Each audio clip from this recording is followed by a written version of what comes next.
For any young player, doubts as to whether they have the capacity to succeed at the highest level or not are commonly focused on their desire to succeed or simply their ability. For Zesh, however, it was directed more at his cultural heritage. Coaches would tell him to take up cricket instead of football. It was a reoccurring theme that Asians don't play football, that their culture and diet was not suited to the demands of the game.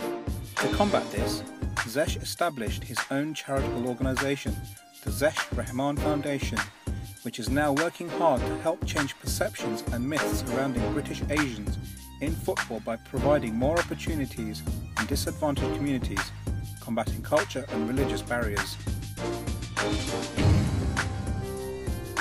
The foundation was set up in 2010 because basically it was bombarded by kids from all backgrounds that wanted to get involved in football. Kids from every race and ethnicity. So the foundation was basically set up to give these kids an opportunity to enjoy what football has to offer, to aspire to enter the football industry. Within the game, there's hundreds of jobs, whether it's kitman, groundsman, in the finance department, PR department. So it's not necessarily about producing football players, but about producing better people. Since we've set up, we've had a pilot up in Bradford, and we're now working with many different football clubs, including Liverpool, Crystal Palace, and basically trying to get the kids from hard to reach communities mixing and playing together and enjoying basically what the game has to offer. These kids could be on the streets, roaming around, in areas like here where we are now. There's a lot of knife and gun crime. So between 8 and 10 in the evening, especially on a Friday evening where they've finished school, they've got something to do. And basically we want these kids to become qualified coaches, volunteers, and ultimately get jobs in the football industry, because there's so many opportunities out there, and they feel a part of something. They make friends, they learn to respect other people's cultures and celebrate each other's differences rather than be threatened by it or see it as something that they shouldn't know much about. So there's lots of opportunities for people to get involved.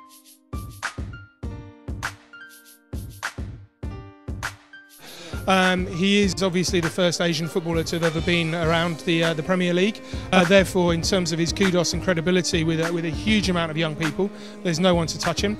And when he asked me to get involved with the foundation, the fact that it was committed not just to finding the next Premiership footballer, but to actually having a much wider benefit on his community and on the wider community. Since I've been working with the foundation, I've got my level 1 FA coaching badge. And I've been coming here, helping out, running some sessions with some of the guys from the community. I think it's great that the community, I think it's great the work that the foundation does, running the community projects. It allows the young guys to participate in a very structured and professional environment. Yeah, it's been really good just meeting new people, new friends. Instead of every Friday where I'd be out with friends on the streets and getting involved in the wrong things, instead I'm here doing something good for the community and for myself. Their mind, I don't have to be a doctor or a nurse. It's opened up my career options as well.